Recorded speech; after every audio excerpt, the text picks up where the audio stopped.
Millionaire finds his ex at his mother's hospital bed, shocked to learn she secretly raised his triplets. If you missed part 1, you can watch it first by clicking on our channel. Now, let's begin the most beautiful part 2. Chapter 6, The Mother's Confession. 2 o'clock came with the weight of Judgment Day. Darren arrived at the hospital an hour early, unable to sit still in his empty penthouse, unable to focus on anything except the approaching moment when he'd see his sons again. This time knowing, this time understanding what they meant, this time with permission, fragile and conditional, but permission nonetheless, to be near them. He'd spent the morning preparing in ways that felt simultaneously ridiculous and essential. He'd researched child development, read articles about connecting with children, watched videos about being present. All of it felt inadequate. All of it felt like trying to learn surgery from a textbook before being handed a scalpel. He waited in his mother's room, the only space where his presence made sense. Lorraine was awake today, more alert than she'd been in days, though the machines surrounding her told a different story. Her body was failing even as her mind cleared. Nervous? She asked, her voice barely above a whisper. Terrified. Good. Fear means you understand what's at stake. She paused, gathering strength. But don't let them see the fear. Children can smell desperation. They'll either take advantage of it or retreat from it. Be steady, be present, be honest, without overwhelming them. I don't know how to talk to kids, then listen instead. Children spend their whole lives being talked at. Someone who actually listens becomes memorable. He nodded, filing away her advice. Despite everything she'd done wrong, she understood children in ways he didn't, had raised him after all, however imperfectly. I need to tell you something, Lorraine continued. While we're alone, while I still can. Mom, save your strength. I'm dying, Darren. We both know it. The doctors give me days, maybe a week. I don't have time to save strength. She fixed him with eyes that were still sharp despite the medication. I'd lied to you about more than just faith. His stomach dropped. What do you mean? The company. Our success. I told you we built it together, that it was family legacy. But your father didn't die in an accident. He killed himself. The revelation hit like a physical blow. Darren gripped the bed railing to steady himself. What? He was depressed. Had been for years. The business was failing. We were drowning in debt, and one day he decided he couldn't carry it anymore. Left me alone with a company on the brink of collapse and a young son to raise. Tears streamed down her weathered face. I worked like a demon to save it, sacrificed everything, and I did save it. Turned it profitable, built it into something real. But I also built a lie around your father's death because I couldn't bear for you to know the truth, that he'd chosen to leave us. That we hadn't been enough to make him stay. Darren couldn't process this. His entire childhood had been shaped by the story of his father's tragic accident, the narrative of a good man taken too soon. Why tell me this now? Because I see myself in faith, Lorraine said. I see a mother working herself to death trying to provide for her children, trying to give them stability even when everything inside is breaking. And I see the damage my choices did to you. How I made you afraid to trust, afraid to be vulnerable, afraid that love meant weakness. She struggled to breathe, the machines beeping frantically until she calmed herself. I don't want you to make my mistakes. I don't want you to choose pride over presence. I don't want you to lie to your sons about who you are or what happened because you're ashamed. They deserve better. You deserve better. I don't even know who I am right now, Darren admitted. Everything I thought I knew is wrong. Then figure it out, but do it while being there for them. Do it while being honest. Do it while building something real instead of running away like your father did, like I did in my own way, like you've been doing your entire adult life. Before he could respond, before he could even begin to unpack this revelation, voices echoed in the hallway. Children's voices. His heart began to race. Faith appeared in the doorway, the 3 boys trailing behind her. They looked different in daylight, more real somehow, less like apparitions from a dream. Bruce carried a backpack covered in stickers. Peter clutched a worn stuffed animal. Clark walked closest to Faith, his hand gripping her sleeve. Boys, you remember Grandma Lorraine, Faith said gently. She's having a better day today, so we can visit for a bit. They filed in carefully, respecting the sacred space of the sick room. Bruce went directly to Lorraine's bedside, standing on his toes to see her better. "Hi, Grandma," he said, with the easy affection of someone who'd done this many times. "We brought you drawings from art class. Did you, sweetheart?" Lorraine's face transformed, love erasing pain temporarily. "I can't wait to see them." Peter approached more shyly, offering his artwork with nervous hands. "I drew our family, see? That's me and Bruce and Clark and Mommy and you." Darren looked at the drawing over Peter's shoulder. 5 stick figures, carefully colored, holding hands in a line. His family, but he wasn't in it. Didn't exist in this child's understanding of who mattered. "It's beautiful," Lorraine told Peter, her voice catching. "But I think you might be missing someone." "Who?" Peter looked genuinely confused. "Well," Lorraine glanced at Faith, who gave a subtle shake of her head. "Maybe you'll add more people as you go. Families can grow, you know." Clark hung back, observing everything with his usual intensity. His eyes landed on Darren, studying him with that same unsettling directness from before. "You're still here," Clark observed. "I am," Darren confirmed, trying to sound natural. "My mother is sick, so I'm staying close by. Like we stay close to Mommy when we're sick," Clark said, making connections. "Exactly like that." "Bruce." "Peter Clark," Faith interjected smoothly. "This is Darren. He's Grandma Lorraine's son. He'll be visiting too sometimes." "At the same time as us?" Bruce asked, his tone suspicious. "Protective. Sometimes, yes. Is that okay?" Bruce shrugged with the elaborate casualness of someone trying to appear unaffected. "I guess, as long as he doesn't make Grandma tired. She needs lots of rest." "I won't," Darren promised. "I'll be very quiet." "You weren't quiet last time," Bruce countered, his memory sharp. "You were arguing with Mom. We could hear you from the hallway." Faith's expression flickered with embarrassment and warning. "Bruce, that's enough.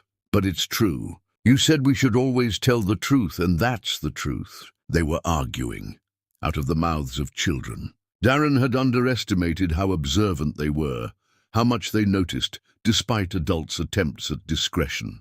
"You're right," Darren said, surprising everyone. "We were arguing, and I'm sorry if that upset you. Sometimes adults disagree about things, but we're working on it." Bruce studied him with new interest. "Most adults don't admit when they're wrong. Then I guess I'm learning to be different than most adults." This earned a small nod of approval. Not acceptance, but acknowledgement. It was something. Peter approached Darren then, still holding his stuffed animal, a threadbare rabbit with one ear hanging by threads. "What do you do when you're not visiting your mom?" The question was innocent, but the answer felt loaded. What did he do? What could he say that wouldn't sound either meaningless or overwhelming? "I work," Darren answered carefully. "At a company. But honestly, it's not very interesting." "What's the company do?" "It helps other companies organize their work better." Peter's nose wrinkled. "That sounds boring." "It kind of is," Darren admitted with a small laugh. "What do you like to do?" "I like drawing. And stories. Mom reads to us every night before bed. 3 books each, and we take turns picking." The pride in Peter's voice was evident. This was clearly a treasured ritual. "That's wonderful. Your mum must get very tired." "She does," Peter said matter-of-factly. "Sometimes she falls asleep in the middle of reading. But that's okay. We just cover her with a blanket and read to ourselves." The image destroyed Darren. Faith so drained from holding everything together that she passed out during bedtime stories, and her children so accustomed to it that they developed systems to cope. Clark drifted closer, still silent, but listening intently. When he finally spoke, his question cut straight to the core. "Do you have kids?" The room went very still. Faith's eyes snapped to Darren's face, warning and pleading in equal measure. Lorraine held her breath, and Darren understood that this moment mattered. That honesty had limits when truth could shatter careful foundations. "I do," he said carefully, choosing his words with precision. "But I haven't been able to see them much. I'm hoping to change that." "Why couldn't you see them?" Clark pressed. "Children had no sense of polite boundaries when curiosity struck. Because I made mistakes. Big ones, and I'm trying to fix them now." "What kind of mistakes?" "Clark, baby, that's personal," Faith intervened gently. Sometimes adults have complicated situations that aren't easy to explain. But I want to know, Clark insisted, his eyes never leaving Darren's face. If you have kids and you made mistakes, does that mean you're a bad dad? The question hung in the air, devastating in its innocence. Faith looked stricken. Lorraine's tears flowed freely. And Darren felt the weight of truth pressing down on him. Yes, he answered honestly. I think I probably am, or was. But I'm trying very hard to become a better one.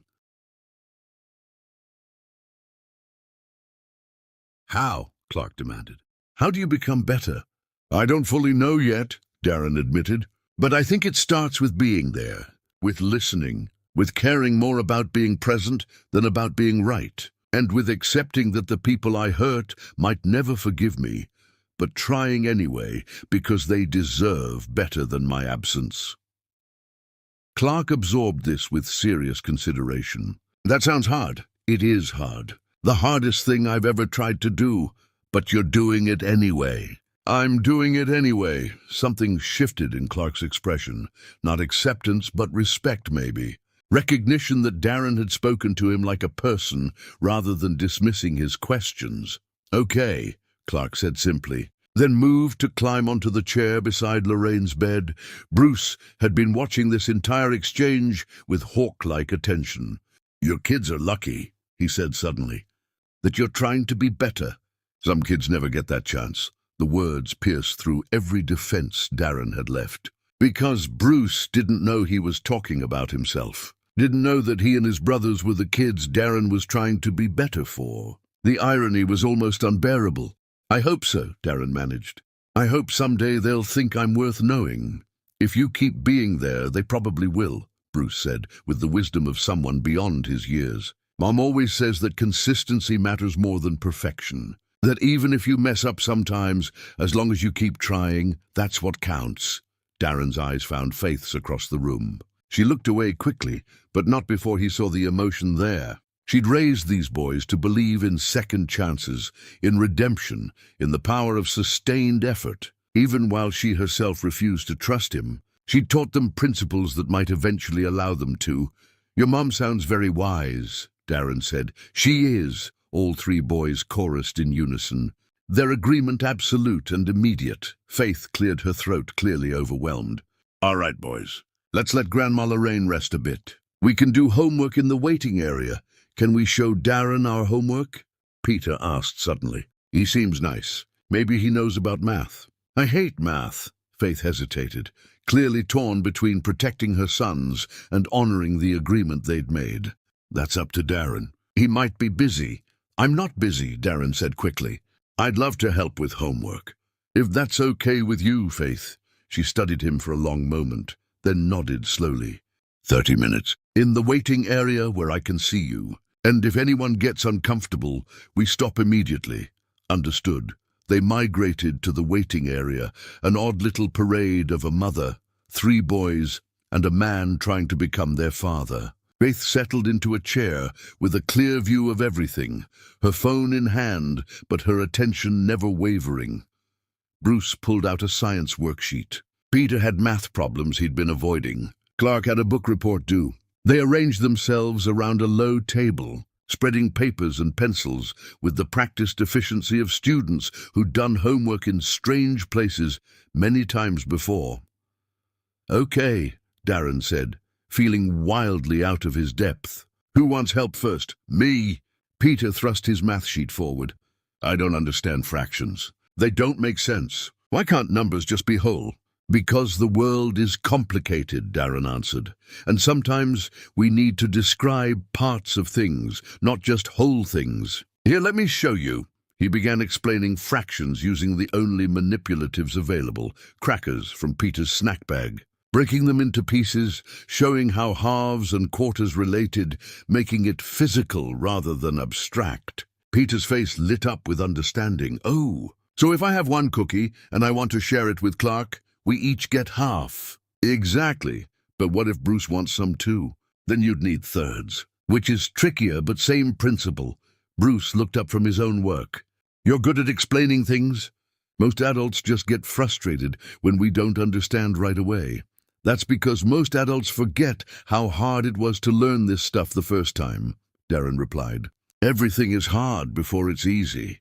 For the next 30 minutes, Darren helped with homework, Peter's math, Bruce's science questions about the solar system, Clark's book report about a story Darren had never read, but that he helped organize into a coherent structure. And somewhere in the midst of explaining and listening and being present, something shifted.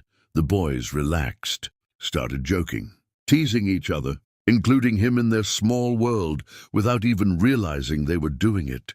Bruce showed him a drawing he'd done of planets. Peter shared his theory about why cats always landed on their feet. Clark read him a paragraph from his book report, with quiet pride. And Darren realized this was it. This was fatherhood, not grand gestures or life-changing moments, just sitting on an uncomfortable waiting room floor, helping with homework that wouldn't matter in the grand scheme of things, but mattered enormously right now. When Faith called time, the boys protested, "But we're not done yet. Darren's helping me understand fractions." "Just 5 more minutes!" "Tomorrow," Faith said firmly. "Darren can help again tomorrow if he's here. Will you be here?" Clark asked Darren directly. "If your mom says it's okay, yes. I'll be here. Same time? Same time. Promise?" The word hung between them, heavy with significance neither of them fully understood. Because Darren was promising more than just tomorrow. He was promising to be there, to be consistent, to be the kind of person worthy of promises. "I promise," he said. Clark nodded, satisfied, and allowed Faith to usher them toward the exit. But at the door, Bruce turned back. "Hey, Darren." "Yeah? Thanks for helping, and for not being weird about it. Some adults get all awkward around us because we don't have a dad. But you just treated us normal." The irony of the statement nearly broke him. He was their dad. But treating them normal, treating them like people rather than obligations or opportunities, was apparently so rare that it merited comment. "You're welcome," Darren managed. "See you tomorrow?" "See you tomorrow." They left, Faith giving him one long, unreadable look before following her sons down the corridor. And Darren sat there on the waiting room floor, surrounded by scattered papers and pencils and crumbs, understanding that he'd just been given something precious. An hour with his sons, a glimpse into their world, a chance to be helpful without being overwhelming. It wasn't enough. Wouldn't be enough for a long time. But it was a start. And starts, he was learning, were everything. He returned to his mother's room to find her crying quietly. "Did you watch?" he asked, through the window. "Every minute," she smiled through her tears. "You were good with them, natural, better than I expected. They're incredible. Smart and funny, and so much more than I imagined." "They're yours," Lorraine said simply. "Of course they're incredible." And Faith raised them to be kind, despite having every reason to teach them bitterness. She gave them the childhood you should have had, the one I was too damaged to provide. "Mom, let me finish. I'm proud of you. For the first time in years, I'm genuinely proud. Not of your success or your wealth, but of you. For doing this, for facing what you've lost and trying to earn it back. That takes courage I never had. I'm learning from you," Darren said. "From your mistakes and from your honesty. You're teaching me, even now. Then learn this final lesson," Lorraine whispered, her strength fading. "Love isn't what you feel. It's what you do. It's being there on bad days. It's choosing to be present when absence would be easier. It's sacrificing your comfort for someone else's peace. I felt love for you your whole life, but I didn't always do love. Don't make my mistake." She closed her eyes, completely spent from the afternoon's emotions. Darren sat beside her, holding her hand, understanding that he was receiving deathbed wisdom from someone who'd learned these lessons too late to apply them fully, but not too late to pass them on. And as he sat there in the growing darkness, he made another promise, not to anyone else. To himself, he would do love, not just feel it. He would be there, even when it hurt. He would earn the title of father, one homework session at a time, and he would never, ever take for granted the privilege of being allowed to try. Chapter 7. The weight of absence days became a rhythm. Darren arrived at 2 o'clock every afternoon. Faith came with the boys. They did homework, talked, laughed sometimes. And slowly, incrementally, the walls began to lower. Not completely, not even significantly, but enough that Bruce stopped watching him with open suspicion. Enough that Peter started saving questions for him specifically. Enough that Clark occasionally chose to sit beside him instead of across from him. It was progress measured in inches when Darren wanted miles. But he was learning patience in ways he'd never had to before. His mother's condition continued to decline. Some days she was alert enough to watch them through the window, her face glowing with joy at seeing the boys interact with Darren. Other days she barely woke, her body surrendering piece by piece to the inevitable. Faith was there through all of it, caring for Lorraine with a devotion that still baffled Darren, adjusting medications, managing pain, holding the old woman's hand through the worst moments, and somehow still managing to be fully present for her sons, never letting her weariness show in front of them. "How do you do it?" Darren asked her one evening after the boys had left. They were sitting in Lorraine's room, both watching her sleep, the machines providing a steady soundtrack to their vigil. "Do what?" "Everything. Work. Raise 3 kids alone. Take care of my mother. Function on what has to be minimal sleep. How are you not completely broken?" Faith was quiet for a long moment. "Who says I'm not?" The admission stopped him. "What? You look at me and see someone managing. Someone strong. Someone who has it together." She turned to face him, and he saw the cracks she usually hid so well. "But I'm barely holding on, Darren. I'm worn thin all the time. I cry in the shower so the boys can't hear. I take pills to sleep and drink too much coffee to wake up. I feel like I'm failing at everything simultaneously." "You're not failing. Look at those boys. They're good despite me, not because of me," Faith interrupted. "They deserve so much more than I can give them. They deserve 2 parents. They deserve financial security. They deserve a mother who isn't too drained to enjoy them. But this is what they got, just me. And some days that feels like the cruelest joke in the world." Darren had never heard her speak this way. Faith always projected strength, competence, control. Seeing her vulnerable felt both intimate and terrifying. "They love you," he said softly. "Anyone can see that. Love isn't enough. Love doesn't pay rent or buy food or provide opportunities. I love them more than breathing, but sometimes I lie awake wondering if that's enough to make up for everything they're missing." "What are they missing?" "Everything," Faith said, her voice breaking. "Dance classes because I can't afford them. Sports teams because I don't have time to drive them to practice. Birthday parties at places like other kids have because the cost would break us. Simple things. Normal things. Things every child should have, but mine can't, because their mother is doing this alone." "Let me help," Darren said urgently. "Please, I have resources. I can—" "No!" The word was firm, final. "We talked about this. No money. No buying your way into their lives. If you start throwing cash at problems, it changes everything. They'll see you as the provider and me as the one who couldn't provide. I won't let you undermine what I've built just because you're guilty. That's not what I'm trying to do, isn't it?" Faith challenged. "You want to fix things. You want to make up for lost time. You want to prove you're valuable. And the easiest way for you to do that is to open your wallet. But that's not fatherhood, Darren. That's just purchasing absolution." The accusation stung because it held truth. Part of him did want to solve problems with money. It was what he knew, what he was good at. Taking that option away left him feeling useless. "Then tell me what I can do," he said. "Because sitting here watching you struggle while I have the means to help feels wrong." "You're doing it," Faith replied. "You're being here. You're helping with homework. You're learning who they are. That's what they need, not a wealthy benefactor. A present human being who gives a damn. It doesn't feel like enough." "It wouldn't," she said almost gently, "because you're used to grand gestures and big solutions. But fatherhood is small moments repeated endlessly. It's the consistency that matters, not the size of the contribution."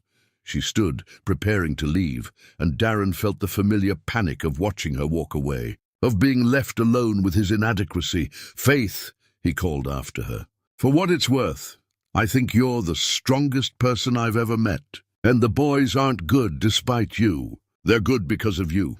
Because you've given them something I never had. Unconditional love that doesn't come with strings or conditions or ulterior motives.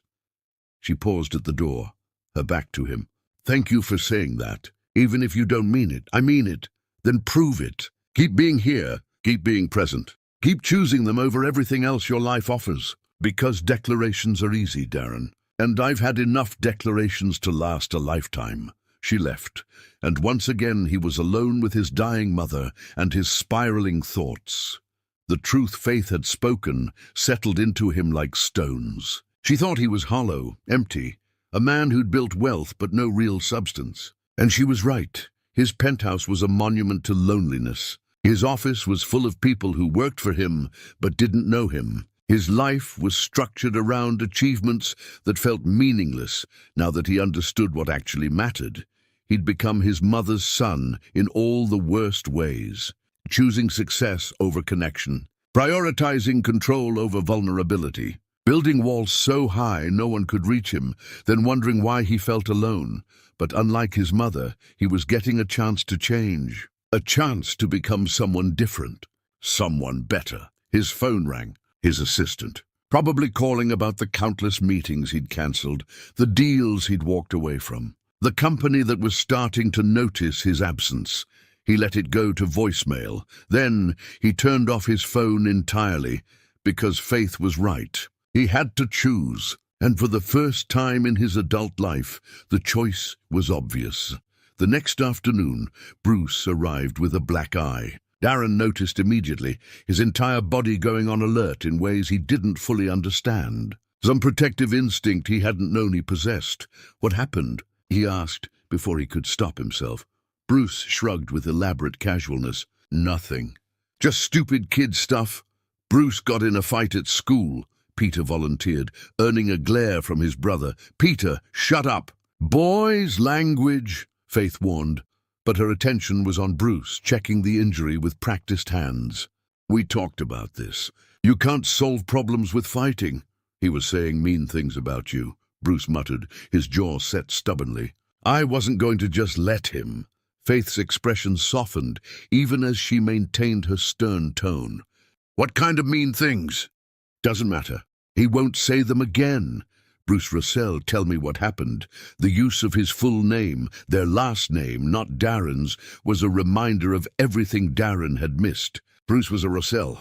So were Peter and Clark. They carried their mother's name because they'd never had a father to give them his. He said you were probably a... Bruce glanced at his brothers, clearly editing. A bad person. Because we don't have a dad, and you work too much, and we wear thrift store clothes. He said we were poor trash. Faith closed her eyes briefly, pain flashing across her face. When she opened them again, she was composed, but Darren could see the effort it took. Sweetheart, people say cruel things when they don't understand. Fighting doesn't change their minds. It just gets you in trouble.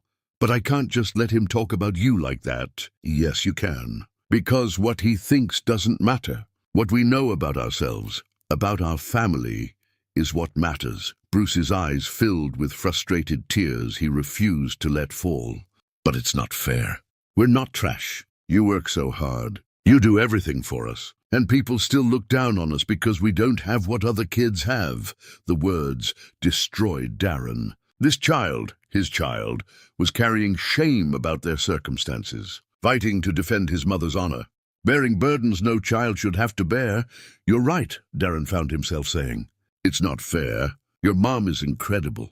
You three are incredible. And anyone who can't see that is missing out on knowing truly remarkable people. Bruce looked at him with surprise and something else. Gratitude, maybe.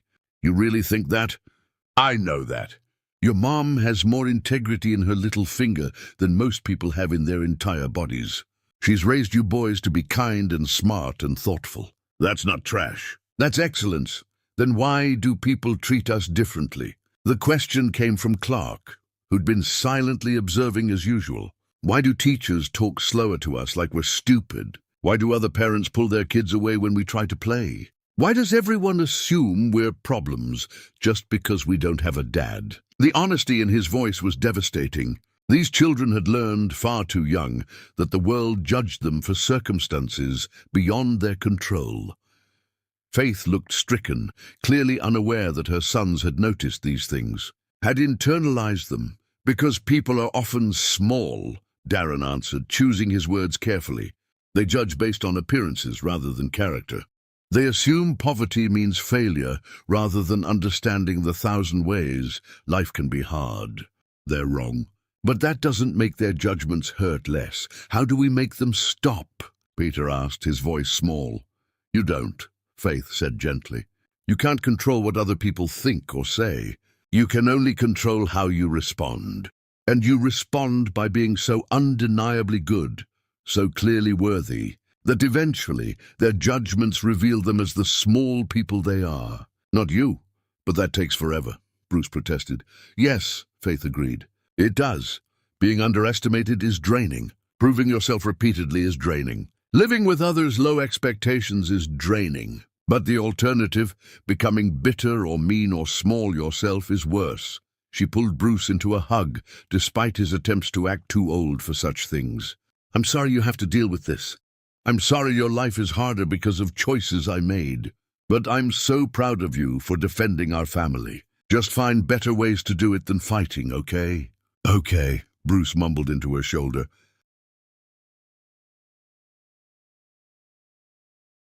Darren watched this exchange, feeling utterly helpless. His sons were suffering. His children were being judged and ostracized because they were being raised by a single mother who was doing her absolute best with limited resources. And he had the means to change everything, but had been forbidden from using them.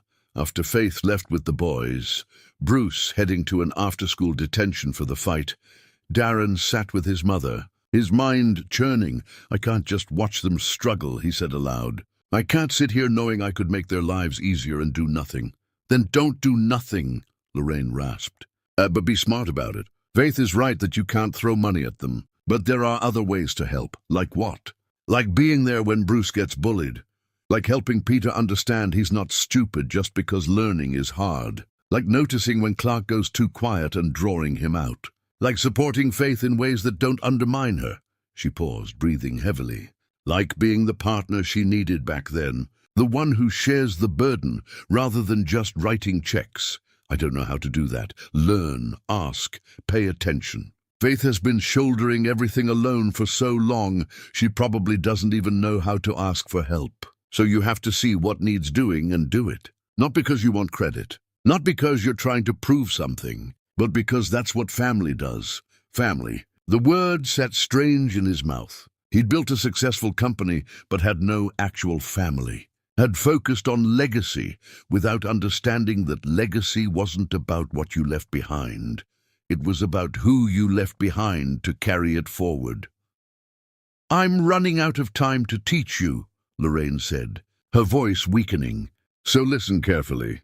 The boys will test you. They'll push boundaries.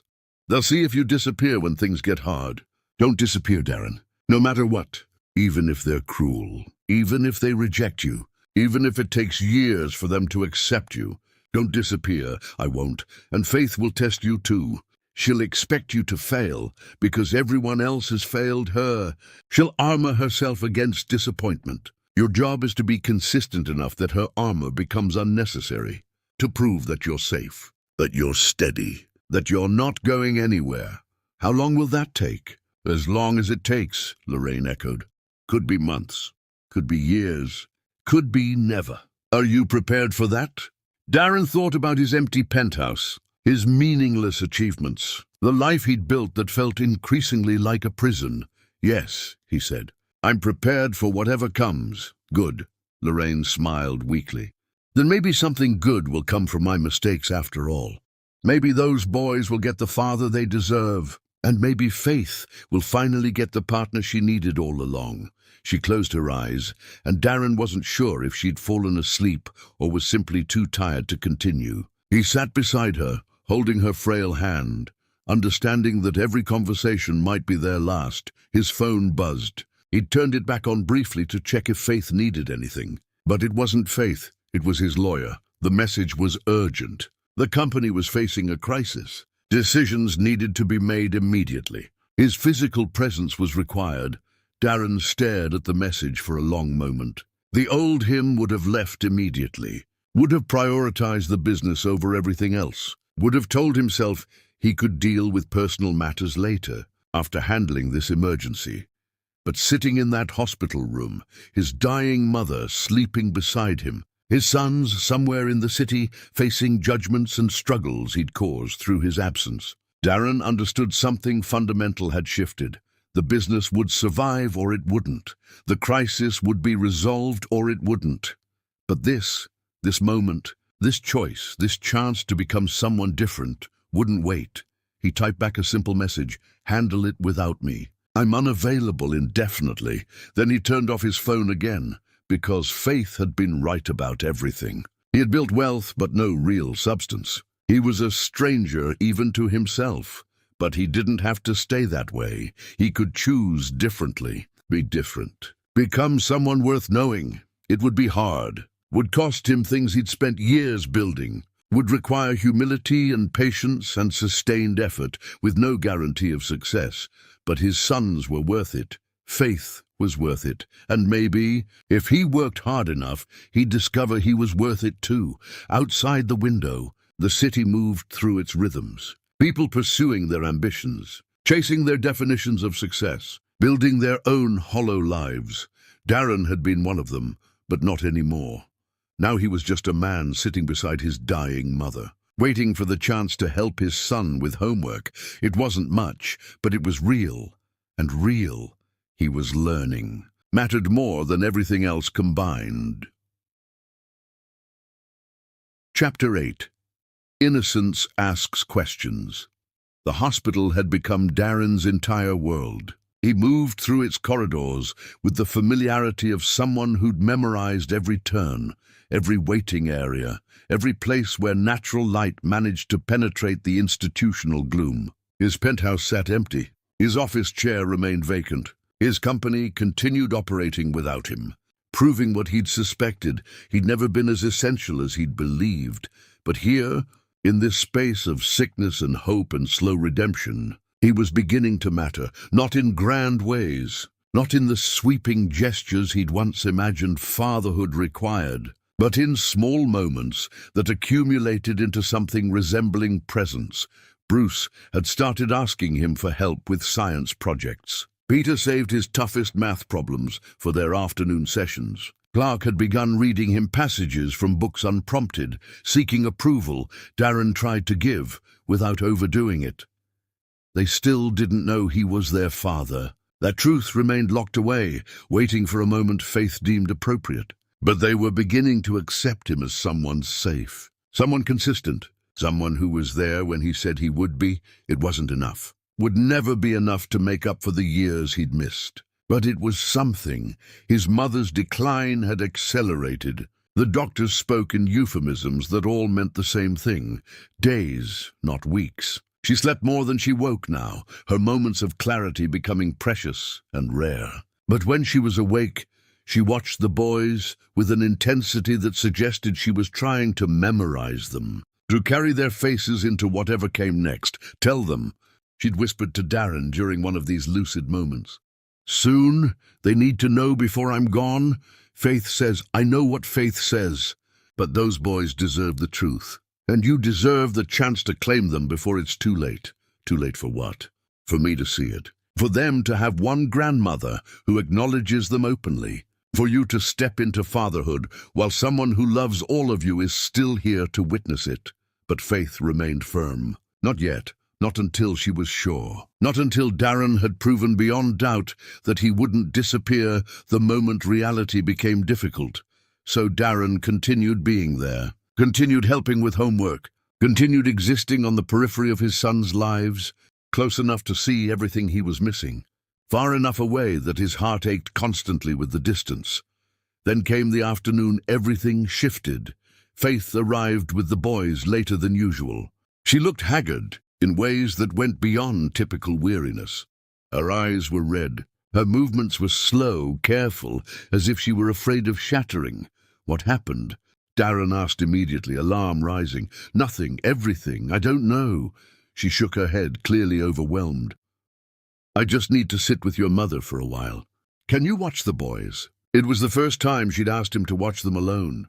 The first time she'd trusted him without her supervision. The magnitude of that trust wasn't lost on him, of course. "Take all the time you need." She disappeared into Lorraine's room, closing the door behind her. Through the window, Darren could see her collapse into the chair beside the bed. Her shoulders shaking with sobs she'd clearly been holding back. The boys watched this with worried faces.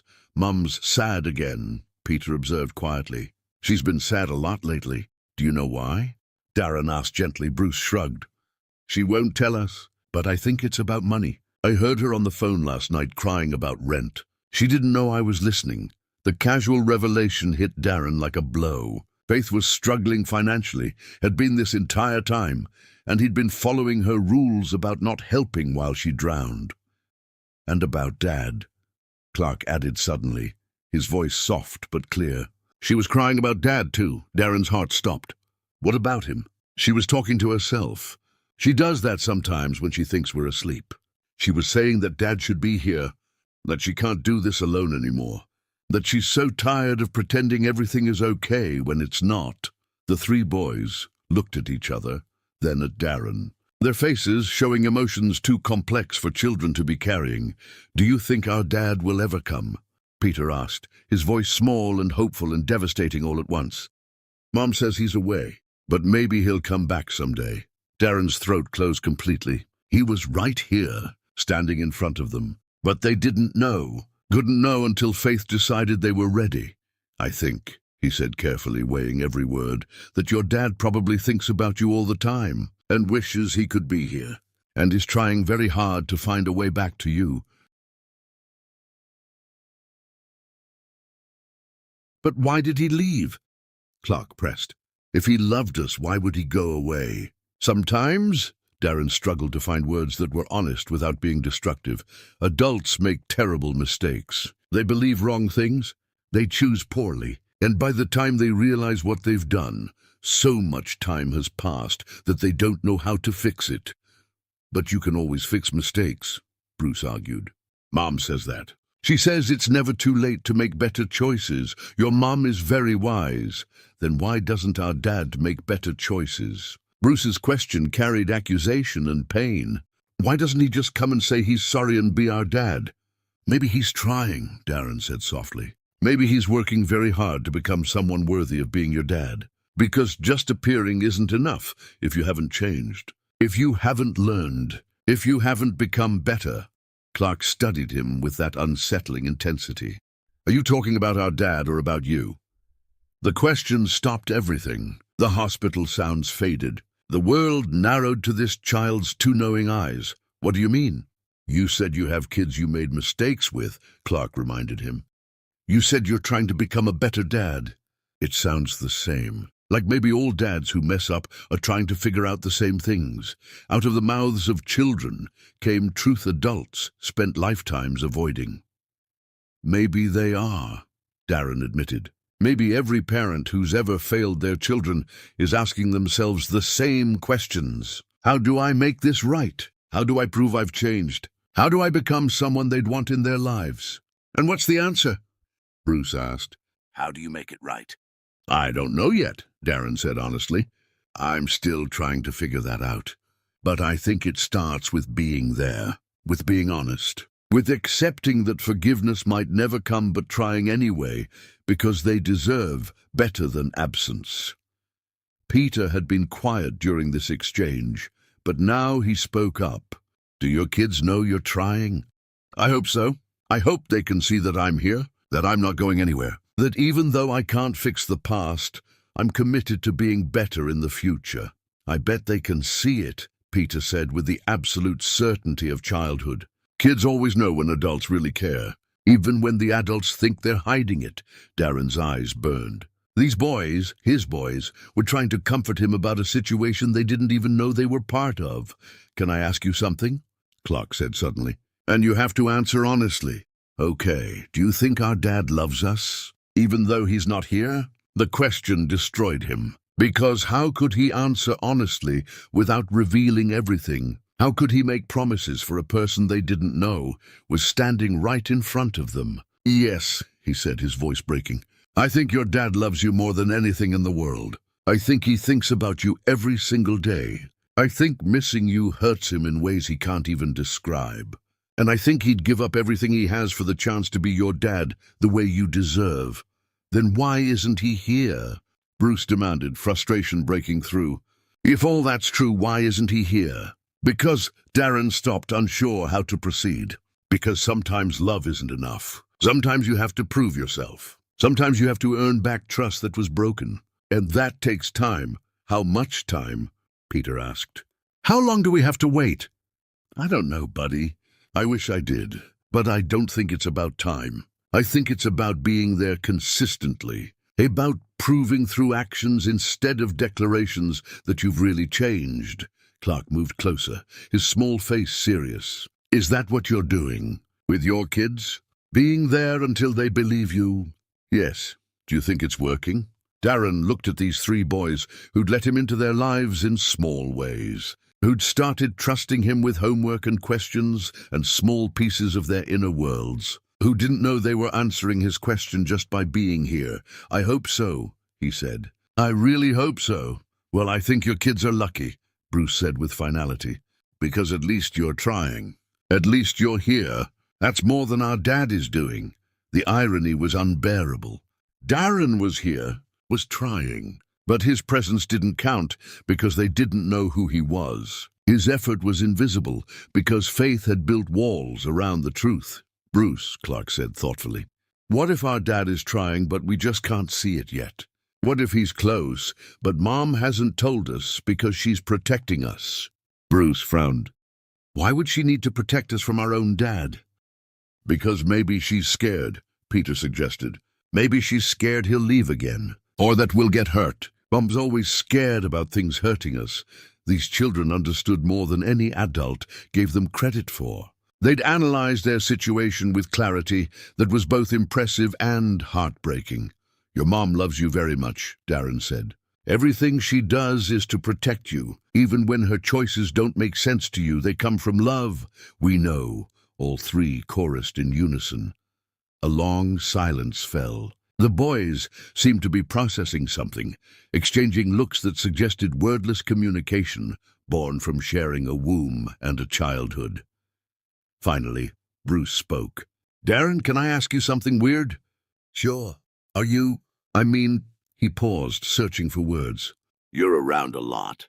You help us with homework. You're here every day. You look at us like—" He trailed off, frustrated by his inability to articulate what he sensed. "Like what?" Darren's heart pounded.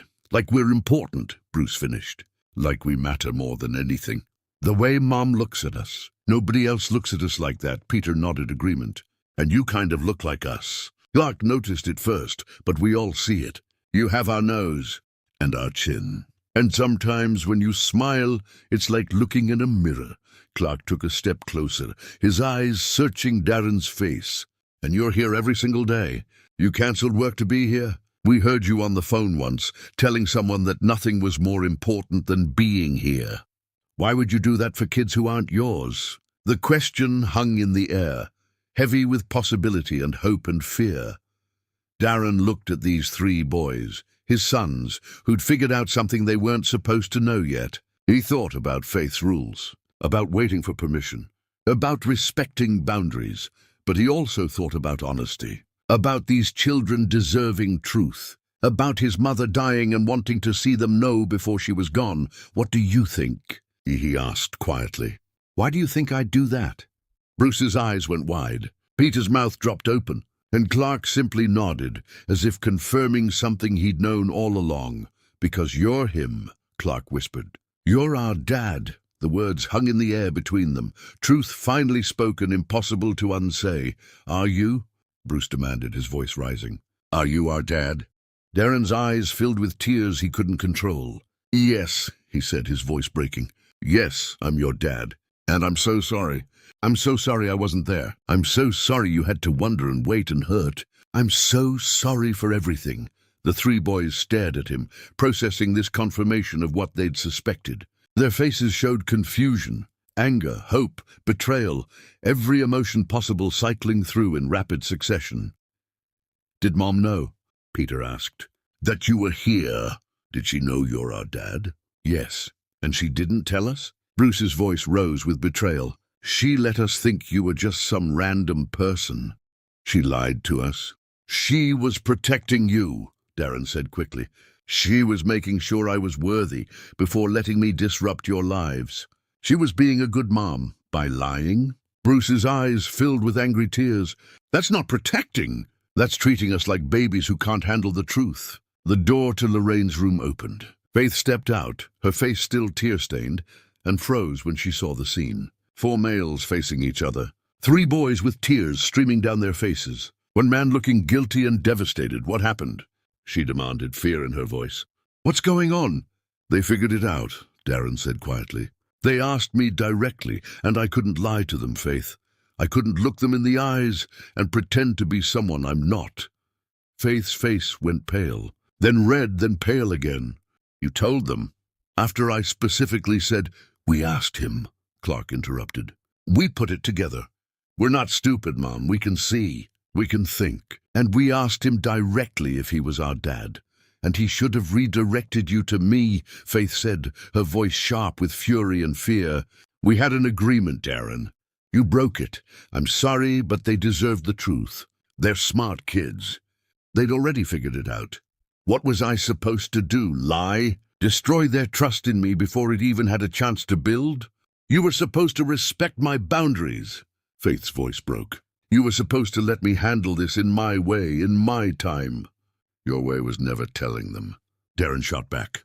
"Your way was keeping me on the outside forever because you're so afraid of being hurt again that you can't see they're being hurt by not knowing."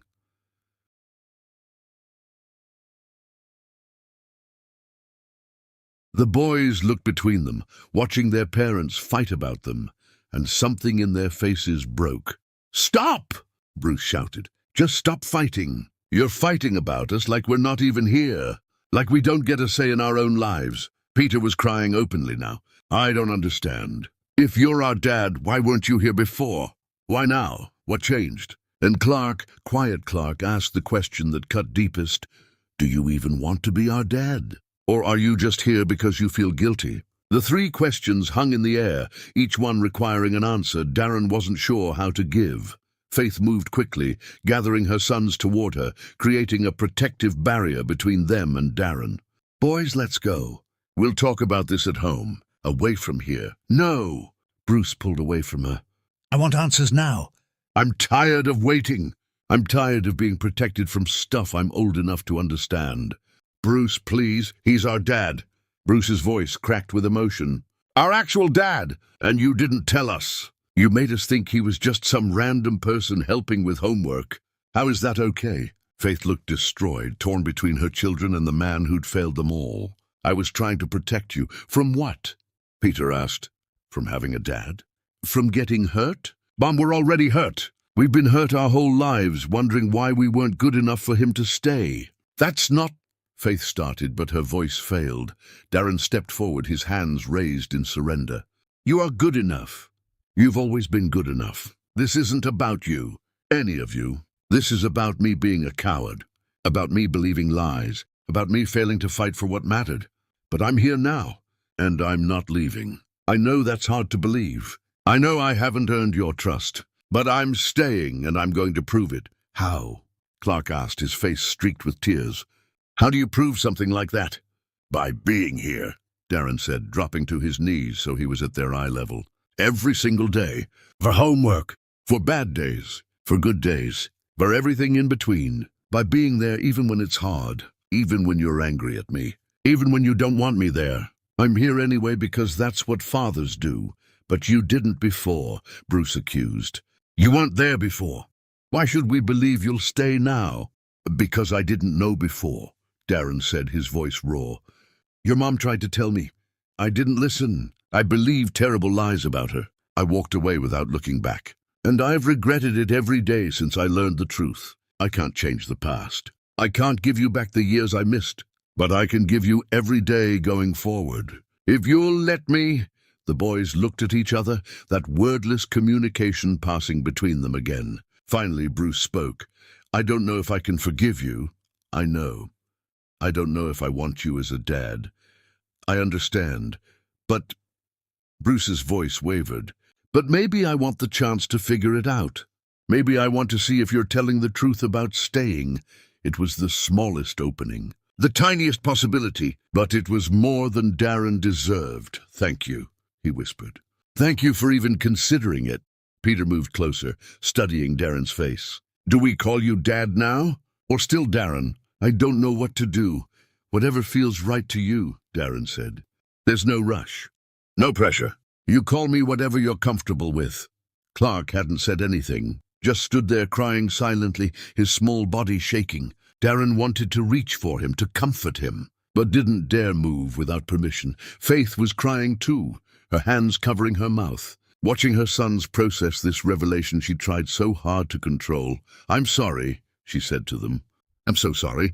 I thought I was doing the right thing. I thought I was protecting you. But maybe I was just protecting myself. Maybe I was the one who wasn't ready." Bruce turned to her. "Why didn't you tell us? When did you know he was here?" "From the beginning. When he came to the hospital. I knew, and you just let us hang out with him without telling us?" "I needed to be sure," Faith said through her tears. "I needed to know he wouldn't disappear again, that he was serious, that he'd actually changed. I couldn't risk you getting attached to him only to have him leave." "But that's not fair," Peter said quietly. "We should have gotten to decide. We should have known the truth and gotten to choose if we wanted to give him a chance." Faith nodded, accepting the criticism. "You're right. I was wrong. I was so focused on controlling the situation that I forgot you three are people with your own feelings and choices. I'm sorry." The five of them stood there in the hospital corridor, a family that had never been whole, trying to figure out if wholeness was even possible. Finally Clark spoke, his voice small and broken. "I just want to know one thing." "Anything," Darren promised. "If Mom had told you about us back then, before we were born, would you have wanted us?" The question stabbed through every defense Darren had, because he didn't know the answer. The man he'd been back then might not have. Might have accused Faith of lying. Might have demanded proof. Might have made everything worse. "I don't know," he admitted, and saw the pain flash across all three boys' faces. "The man I was back then was so wrapped up in himself, so convinced of his own righteousness, that I honestly don't know if I would have stepped up the way you deserved. But I know this. I wish I had been that person. I wish I'd been strong enough and brave enough and good enough to fight for you, to see through the lies, to choose you over everything else. I wasn't, and I'll spend the rest of my life regretting that. But I am that person now, or I'm trying to be, and if you give me the chance, I'll spend every day proving it. It wasn't the answer they wanted, but it was honest. And honesty, Darren was learning, mattered more than comfort." The boys looked at each other again, and Darren could see them making a choice, not about forgiveness that would take time, but about possibility, about whether to slam the door completely or leave it slightly ajar. "Okay," Bruce said finally. "You can stay, for now. But if you mess up, if you disappoint us, if you prove Mom was right to not trust you, then you're done. Forever. Understand?" "I understand. And we're going to test you," Peter added. "We're going to be difficult and angry, and probably mean sometimes, because we have a lot of feelings about this. I expect nothing less." Clark simply nodded, his tear-stained face showing complete depletion. "Can we go home now, Mom?" "I'm tired." Faith gathered them close, and for a moment Darren thought they'd leave without another word. But at the elevator, Bruce turned back. "Darren," he called. "Or Dad. I don't know what to call you. Either is fine. Will you be here tomorrow?" "Yes, same time, same place, every day. I promise." "Okay, we'll see you tomorrow then." The elevator doors closed, taking his family away, and Darren stood alone in the corridor trying to process what had just happened. Everything had changed. The secret was out. His sons knew who he was, and somehow, impossibly, they were willing to give him a chance. It wasn't forgiveness. It wasn't even acceptance. But it was possibility, and possibility was everything. Chapter 9. The breaking of a man the next day came with the weight of judgment. Darren arrived early, as he always did now, but this time everything felt different. Yesterday his sons hadn't known who he was. Today they did. Yesterday he'd been a safe stranger helping with homework. Today he was the father who'd abandoned them. He'd spent the night in his empty penthouse, unable to sleep, replaying every moment of the revelation. The hurt in their eyes, the anger in Bruce's voice, the confusion in Peter's questions, the devastating directness of Clark's need to know if he'd been wanted. His reflection in the bathroom mirror showed a man he barely recognized, hollow-eyed, unshaven, wearing yesterday's clothes because he couldn't summon the energy to care about appearance. The veneer of success had cracked completely, revealing the broken person underneath. He'd destroyed everything. Broken Faith's trust by revealing the truth before she was ready. Traumatized his sons by confirming what they'd suspected but weren't prepared to know. Shattered the careful boundaries Faith had established to protect them all. And for what? Because he couldn't handle 3 children asking him an honest question. Because his guilt demanded confession, even when confession served his needs more than theirs. His phone buzzed. A message from Faith: "We need to talk." Before the boys arrive, his stomach dropped. This was it. She was going to tell him he'd ruined everything. That he'd proven her worst fears correct. That he was no longer welcome in their lives. He'd earned this, deserved this. Had walked directly into the one boundary she'd made absolutely clear and shattered it because he couldn't control himself. When he reached the hospital, Faith was waiting in the same consultation room where they'd talked before. Her face was drawn, completely drained in ways that went beyond physical tiredness. She'd clearly spent the night crying. "The boys didn't sleep," she said without preamble. "They stayed up asking questions I couldn't answer." Bruce was angry. Peter was confused. Clark was just quiet, that terrible quiet he gets when he's trying to process something too big for his mind to hold. "Faith, I'm so sorry." "Don't." She held up a hand. "Don't apologize yet. Let me finish." He nodded, bracing himself.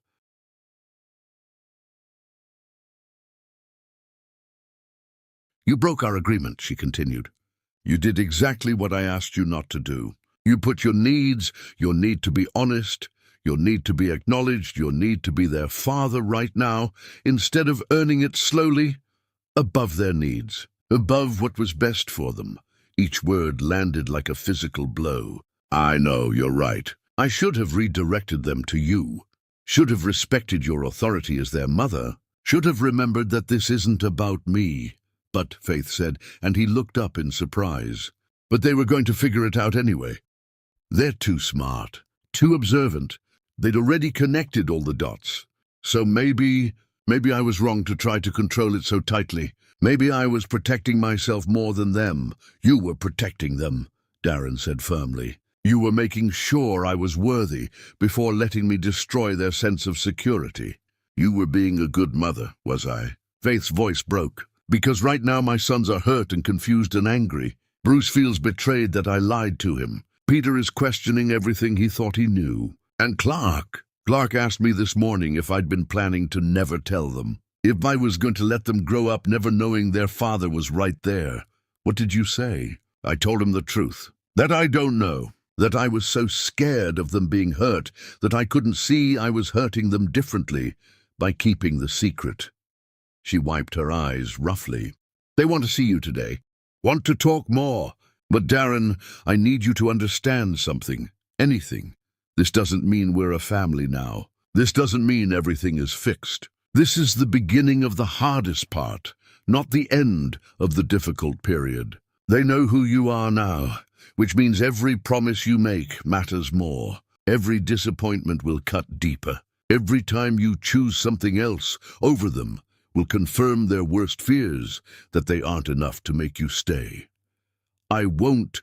"You don't know that," Faith interrupted. "None of us know that. Because life is going to test you. Work will demand your attention. Opportunities will require you to travel. Moments will come when being their father is inconvenient or uncomfortable or boring. And in those moments, you'll have to choose. Will you be the man who walks away, or the one who stays?" "I'll stay. I swear to you, Faith, I'll stay." She studied him with eyes that had seen too much disappointment to trust easily. I want to believe you, for their sake, but belief isn't enough. I need to see it. Day after day, month after month. Proof that you've actually changed. How do I prove that? By being there, by being uncomfortable, by sitting through their anger and hurt without defending yourself, by accepting that forgiveness might never fully come, by loving them even when they push you away. She paused, her voice dropping to a whisper. By being the partner I needed back then, the one who shares the burden instead of adding to it. The room fell silent except for the distant sounds of the hospital. Darren wanted to make promises, wanted to guarantee he'd be everything they needed. But Faith was right. Declarations meant nothing. Only actions would matter now. Can I ask you something? He said quietly. What? Do you hate me? For everything I did? For believing the lies? For walking away? For missing 6 years of their lives? Do you hate me, Faith? She was quiet for a long time, her eyes distant. Finally she answered. No, I did for a while. Hated you so much it consumed me. But hate takes energy I couldn't afford. So I let it go. Not because you deserved forgiveness, but because I needed peace. Then what do you feel toward me now? Honestly, I don't know. Sometimes I see you with the boys, and I remember the man I loved, the one who made me laugh, the one who made me believe in forever, and I ache for what we could have been. But then I remember that man chose to believe I'd betrayed him, chose pride over trust, chose his mother's poison over my truth. And I realized the man I loved might never have existed, might have just been a fantasy I constructed because I was young and foolish. The assessment destroyed him. Because it was fair. He had been that man, had made those choices, had proven himself unworthy of the love she'd offered. I want to be better, he said desperately, not just for the boys, for you, for all of us. I want to build what we should have had back then. Then prove it, Faith said simply. Stop talking about what you want and start doing the work. Be there, be present. Choose us over everything else. Do it for months, for years. Do it so consistently that eventually maybe we'll all believe you're serious. A nurse knocked on the door. Ms. Rossell, your sons are here. They're asking for you. Faith stood, smoothing her clothes, trying to compose herself. Last chance, Darren. Last chance to walk away before this gets harder. Because once you're their father publicly, officially, there's no going back. You can't change your mind later. You can't decide it's too difficult. You're either all in, or you need to leave now. Darren stood too, meeting her eyes directly. I'm all in. Whatever it takes. I'm not leaving. Then let's go face them together. They walked into his mother's room to find the 3 boys already there, clustered around Lorraine's bed. His mother was awake, more alert than she'd been in days, and she was talking to them quietly. Your father is a good man who made terrible mistakes, Lorraine was saying. But good people can choose poorly and still deserve a chance at redemption. The question is whether you're willing to give him that chance. But he left us, Bruce said, his voice thick with hurt. He didn't even know we existed, and he was fine with that. How do we forgive that? You don't have to forgive it, Lorraine replied. Not right away, maybe not ever. But you can choose to see who he is now rather than who he was then. People change, sweetheart. They grow, they learn. Your father learned that success means nothing without family. Can you give him the chance to prove he's learned? Peter noticed Faith and Darren in the doorway. Mom, Darren, Grandma Lorraine was just telling us about Dad, about him, about... He trailed off, clearly unsure what to call Darren now. It's okay, Darren said gently. Call me whatever feels right. There's no rush to figure it out. Clark slid off his chair and walked directly to Darren. He stood there looking up, his face serious. I have more questions. Okay, I'll answer anything you want to know. Do you love us? The question should have been simple. Instead, it felt impossibly complex, because love without action was meaningless. And he'd spent 6 years not acting, not knowing, not being there. Yes, Darren said, his voice breaking. I love you more than I have words to express. All 3 of you. Even before I knew you existed, some part of me was incomplete. And now that I know you, now that I've seen who you are, I love you so much it hurts. Then why weren't you there? Clark's voice rose, all his carefully controlled emotions beginning to spill over. If you loved us, why didn't you fight to find us? Why didn't you question the lies? Why did you just give up on Mom without even trying? Because I was a coward, Darren admitted, tears streaming down his face now. Because I was arrogant and stupid, and so wrapped up in my own pride that I couldn't see the truth. Because I let fear make me cruel, and doubt make me weak. Because I failed in every possible way. That's not good enough, Bruce shouted, his anger finally breaking through. Saying you were stupid doesn't fix anything. It doesn't give us back the years we spent wondering what was wrong with us. It doesn't erase all the Father's Day cards we never got to give anyone. It doesn't change the fact that we grew up ashamed because we didn't have a dad like normal kids. You're right, Darren said, his voice shaking. Nothing I say will fix that. Nothing I do will erase those years. I can't change the past. I can only try to make the future different. But how do we know you won't leave again? Peter asked, his face wet with tears. How do we know this isn't temporary? That you'll stick around when it gets hard? Darren looked at Faith, at his mother, at these 3 boys who deserved so much better than what they'd gotten. And something inside him finally, completely broke. He dropped to his knees in the middle of the hospital room. Nurses walking past stopped to look.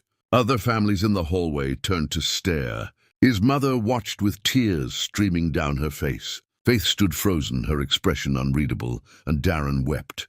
Not quiet, controlled tears, but loud, ugly, broken sobs that came from a place deeper than shame.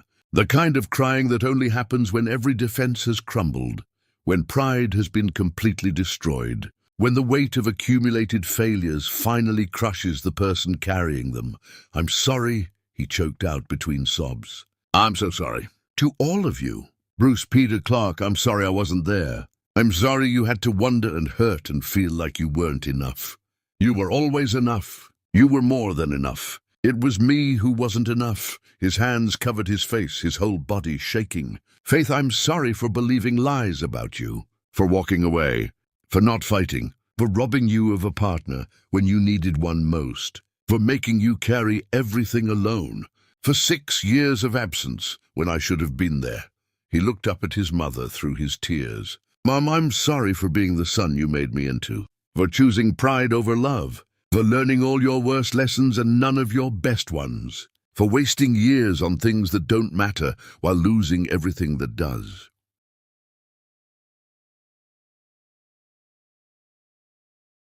Doctors and nurses had gathered in the doorway now, drawn by the commotion. But Darren couldn't care about the audience, couldn't care about dignity or appearance or what anyone thought.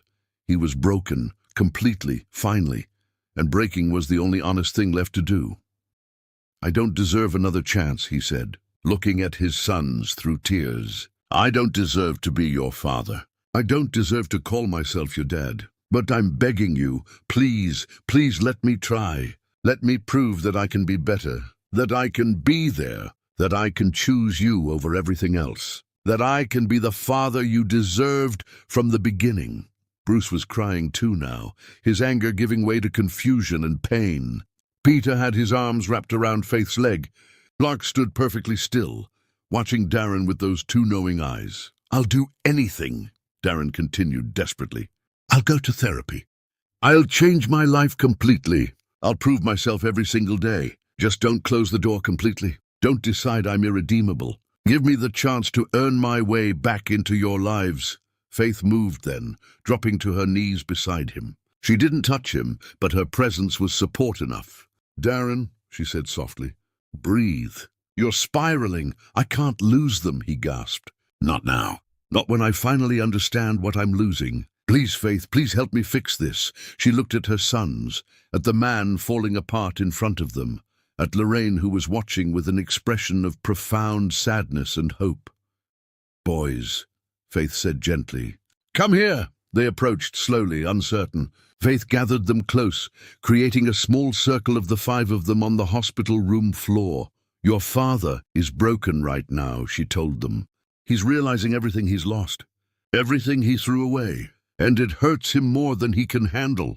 But pain isn't the same as change. Being sorry isn't the same as being better.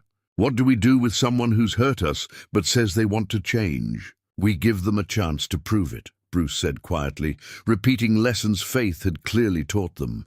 But we're careful, Peter added. We protect ourselves. We don't just believe declarations. We watch actions, Clark finished. We see if they match what they say. Exactly, Faith confirmed. She turned to Darren. You have our attention. You have this moment. But this is just the beginning. The real test starts tomorrow. And the day after. And every day for months or years. Are you ready for that? Darren nodded, unable to speak. Then get up, Faith said firmly. Stand up. Look at your sons. And tell them what you're committing to. Not vague promises. Specific actions. What are you going to do differently? He struggled to his feet, wiping his face, trying to gather himself. The boys watched him with a mixture of hope and skepticism. I'm going to be here, he said, his voice still shaky but clearer. Every day after school. For homework, for talking, for whatever you need. I'm going to learn everything about you. Your favorite foods, your fears, your dreams, your pet peeves. I'm going to come to school events if you'll let me. I'm going to read the books you're reading so we can talk about them. I'm going to prove day by day that you can count on me. What about your work? Bruce challenged. It's not important, Darren said. Not compared to you three. I've already stepped back from most of it. I'll do whatever's minimally necessary to keep things running. But you're my priority now. What about when we're annoying? Peter asked. Or when we test you on purpose? Then I'll be patient. I'll understand that you have every right to test me, and I'll keep being there anyway. What about when Mom doesn't want you around? Clark asked, looking at Faith. Because she's going to have days when she doesn't, when having you here is too painful or too complicated. What then? The question showed just how perceptive Clark was, how deeply he understood the complicated dynamics at play. Then I'll respect her boundaries, Darren said. But I'll make sure you three know I'm still available, that even if I'm not physically here, you can reach me, that my commitment is to you, not to proximity. Lorraine spoke up from her bed, her voice weak but clear. Faith, darling. Can I say something? Faith nodded, moving closer to the bed. You've carried this burden alone for too long, Lorraine said. You've been both mother and father. You've sacrificed everything, and you've done an extraordinary job. But you don't have to do it alone anymore. Not if you're willing to let someone help. I don't know if I can trust him, Faith admitted. I don't know if I'll ever trust him the way I did before. Then don't, Lorraine replied. Don't trust him, but give him the opportunity to earn it. Let him prove himself through actions, not declarations. And if he fails, when he inevitably messes up because all humans mess up, judge him by how he responds to failure, not by the failure itself. She reached out a frail hand toward Darren. Come here, son. He moved to her bedside. She took his hand and Faith's, bringing them together. I'm dying, she said simply. We all know it. I have days, maybe hours, and I need to know before I go that I've done at least this one thing right. That I've helped give these boys their father. That I've given you two the chance to build something real. She looked at Faith. I destroyed what you had before. I manipulated and lied and ruined everything. But let me do this. Let me use my last breaths to help fix what I broke. Give Darren the chance to prove himself. Not for me. Not for him. For Bruce and Peter and Clark. They deserve a father. And he's trying so hard to become one. Fresh tears streamed down Faith's face. I'm scared. I'm so scared of them being hurt again. Of letting him in and having him leave. Of building something that falls apart. Being scared is smart, Lorraine said. But don't let fear stop you from giving them the family they deserve. Make him prove it. Make him work harder than he's ever worked for anything. But give him the chance. Faith looked at her sons. At the man who'd failed them all. At the dying woman who'd caused so much pain, but was trying to repair it. Okay, she said quietly. Okay, but we do this my way. With boundaries. With rules. With the boys' well-being at the center of every decision. Yes, Darren agreed immediately. Whatever you say, whatever rules you need, I'll follow them. And the first time, the very first time, you disappoint them, we reevaluate everything. I understand. And you accept that forgiveness might never fully come. That they might never call you dad. That this might always be complicated. I accept that. And you commit to therapy. To working on yourself. To understanding why you made the choices you made so you don't repeat them. Yes, all of it, anything. Faith turned to her sons. What do you three think? Do we give him this chance? The boys looked at each other, that wordless communication happening again. Finally, Bruce spoke. One chance. But if you mess up, you're done. Peter nodded agreement. And you have to really listen to us. Not just pretend to listen while thinking about other stuff. Clark simply studied Darren with those intense eyes. And you have to love Mom too, not just us. Because she's part of this family. And she deserves someone who sees how amazing she is. The last statement caught everyone off guard. Faith's face flushed. Darren's eyes widened, and Lorraine smiled weakly from her bed. Clark's right, Lorraine whispered. Faith is part of this. Don't forget that, Darren. Don't make the mistake of thinking you can just be a father to the boys while ignoring their mother. They're a package, a family. And if you want to be part of it, you have to respect and value all of them. Darren looked at Faith, really looked at her. Saw the complete depletion carved into her face. The strength that had kept her standing through impossible circumstances. The love she had for her sons that overshadowed everything else. The woman she'd become while he'd been absent. I see her, he said quietly. I see how extraordinary she is, and I know I don't deserve her forgiveness or her trust. But I'll spend every day trying to become someone who might eventually deserve both. Faith met his eyes, and something passed between them. Not love, not yet, maybe not ever, but acknowledgement, possibility, the fragile beginning of something that might, with enormous work and time, become real. Okay then, she said. We try, but Darren, don't let me down. Don't let them down. Because if you do, you'll prove everything I've feared about you. And there won't be another chance after this one. I won't let you down, Darren promised. Any of you. I swear it. The boys moved closer, forming a small circle around him. Not embracing him, not calling him Dad, but not pushing him away either. And in that moment, standing in a hospital room, surrounded by the family he'd lost and was fighting to regain, with his dying mother watching and a future that was uncertain but possible, Darren understood something fundamental. Redemption wasn't a destination. It was a daily choice, a commitment made fresh every morning to be there, be present, and choose love over everything else. He'd spent years choosing wrong, building wealth but no real substance. But now he knew. Now he understood. And now he had the chance to spend the rest of his life proving that he'd learned. It wouldn't be easy. Would probably be the hardest thing he'd ever do. But his sons were worth it. Faith was worth it, and maybe if he worked hard enough, he'd discover he was worth it too. Chapter 10. The Long Road to Redemption.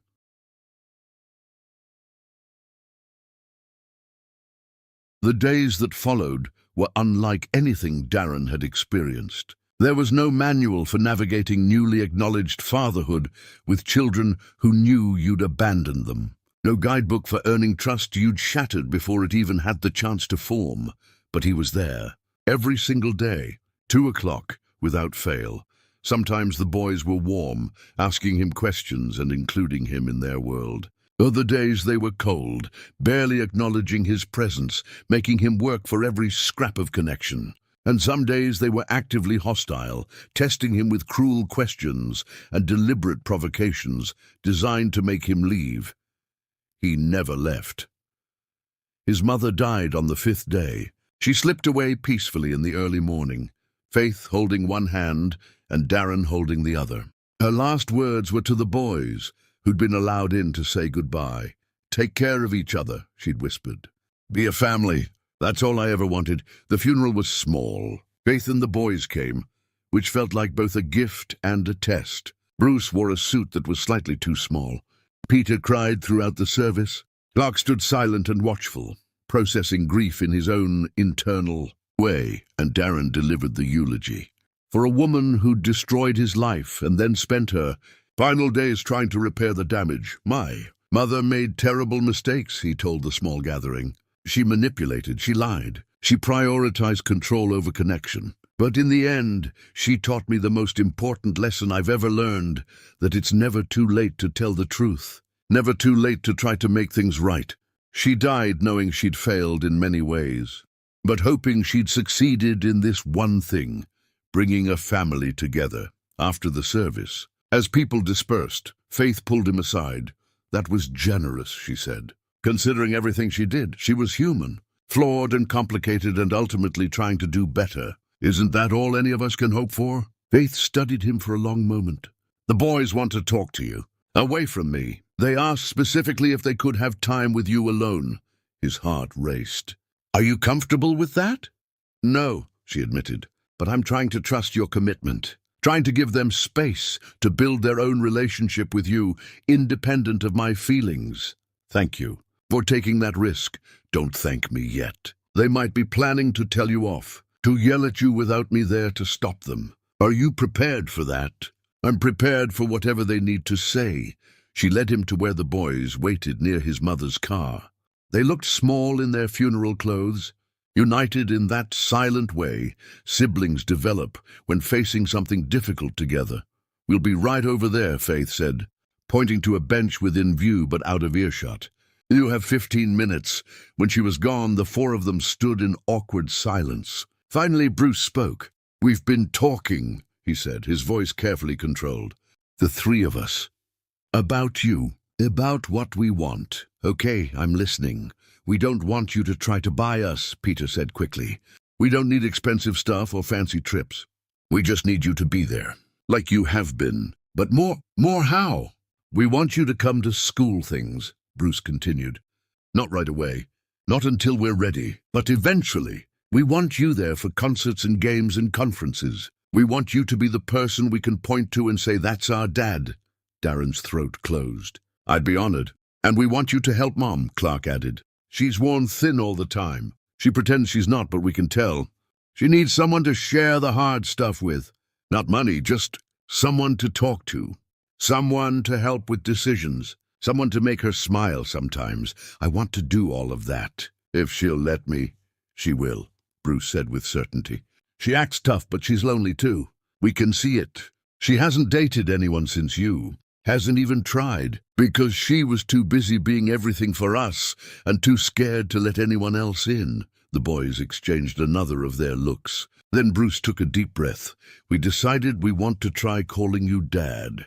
Not all the time. Maybe just sometimes at first. But we want to practice. Want to see how it feels. Is that okay? Darren dropped to his knees for the second time in a week, but this time not from breaking, from overwhelming gratitude. Yes, he managed through tears. Yes, that's more than okay. That's everything. Peter stepped closer, his small hand reaching out tentatively to touch Darren's shoulder. Don't cry, Dad. We're giving you a chance. That's good news. The word Dad, spoken directly to him for the first time, nearly destroyed him. I know. I'm crying because I'm happy, because I'm grateful. Because you three are the most extraordinary people I've ever met, and I can't believe I get to be your father. You haven't earned it yet, Bruce reminded him, but his voice was softer. You're on probation. You have to prove yourself every day, I know. And I will. Clark moved closer too, studying Darren's face with that intense gaze. Why are you really doing this? Tell us the truth. Is it guilt? Is it because Grandma Lorraine made you? Is it because you think you're supposed to? Darren met his eyes directly. At first, yes. It was guilt. Guilt and shock and the horror of realizing what I'd missed. But now it's because being with you three is the only time I feel like I matter. When I'm helping Bruce with science, or explaining fractions to Peter, or listening to Clark read, I'm not thinking about anything else. I'm just present, just grateful. Just aware that this you is what I was put on this earth to do. But you have all that other stuff, Peter argued. Your company and your money and your big apartment. And none of it means anything, Darren said honestly. I have rooms full of expensive furniture I've never sat in, art I've never really looked at. A view I stopped seeing years ago. You three are real. Your mom is real. This right here, right now, is the only real thing I've had in years. Bruce nodded slowly. Okay, that's a good answer. We believe you. For now? For now is all I need. They stood there, the four of them, forming a small circle in the parking lot of a funeral home. Not quite a family yet, but the outline of one, the possibility of one. Faith approached, giving them warning. Time's up. We need to get the boys home. Mom, Clark said. We told him he could call us later tonight to say goodnight. Is that okay? Faith looked surprised but pleased. If you three want that, yes. That's fine. As they walked toward Faith's car, a vehicle that was clearly struggling to survive, Darren noticed Bruce looking back at him. Not with suspicion anymore, not with anger, but with something that looked like tentative hope. That evening, Darren called. Faith answered, her voice wary. They're waiting, she said. I told them they each get 2 minutes. Don't make them wait longer than that. Consistency matters more than length. Understood. Bruce came first. Hey, Dad. The word was experimental, testing how it felt in his mouth. I just wanted to say thanks.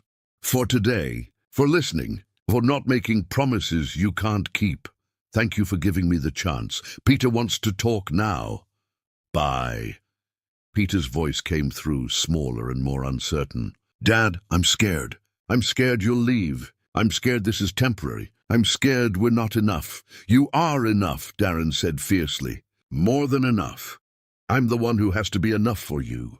And I'm working on it every single day. Okay, that helps. Clark's turn. Clark's voice was thoughtful, measured. I've been thinking about what makes a real dad. And I think it's not who's there at the beginning. It's who stays. Who chooses to be there even when it's hard. Can you do that? Yes, I can and I will. We'll see. Good night, Dad. Good night, boys. I love you. There was a pause, then 3 voices in unison. We're working on that part. The honesty of it, the refusal to say something they didn't fully feel, was more valuable than false declarations would have been. Faith came back on the line. That was good. You didn't push. Didn't demand more than they were ready to give. I meant what I said to them. And to you. I'm in this. Darren, Faith's voice softened slightly. I need to tell you something. And I need you to really hear me. I'm listening. Forgiveness isn't a word. It's not an apology. It's not tears or grand gestures or dramatic moments. It's being there every single day. It's learning that Bruce is afraid of thunderstorms and sitting with him when the sky gets dark. It's helping Peter with the math homework he struggles with while I'm working late. It's understanding why Clark doesn't speak much and not forcing him to fill silences with noise. She took a breath, her voice growing firmer. It's sacrifice. Real sacrifice. Not money, you heard them say that. Time, presence, consistency. It's proof. And when it gets hard, and it will get hard. Darren, when you're tired, when work demands your attention, when your old life calls you back, when your pride tells you you've done enough, you don't get to leave. Because if you walk away a second time, these boys won't recover. And neither will I understand. Do you? Really? Because this isn't about what you want anymore. It's not about your guilt or your need for redemption or your desire to feel like you matter. It's about 3 children who deserved better from the start and are being brave enough to give you a chance to provide it now. Don't waste that bravery, Darren. Don't prove that every fear I've ever had about you was justified. I won't. I swear to you, Faith, I won't.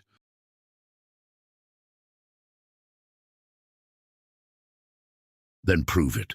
Every day. In small ways and large ones. Be the father they draw in their pictures. Be the name they write on Father's Day cards. Be the person they think of when they're scared or hurt or happy. Be their dad, not just in title, but in action. I will be, I am. Starting now and continuing forward. There was a long silence, then Faith spoke one last time. We have a long road ahead of us. Years of building trust. Years of proving yourself.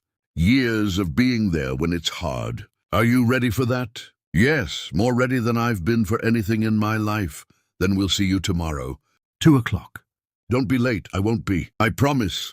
He hung up and sat in his empty penthouse, staring out at the city that had once represented everything he wanted.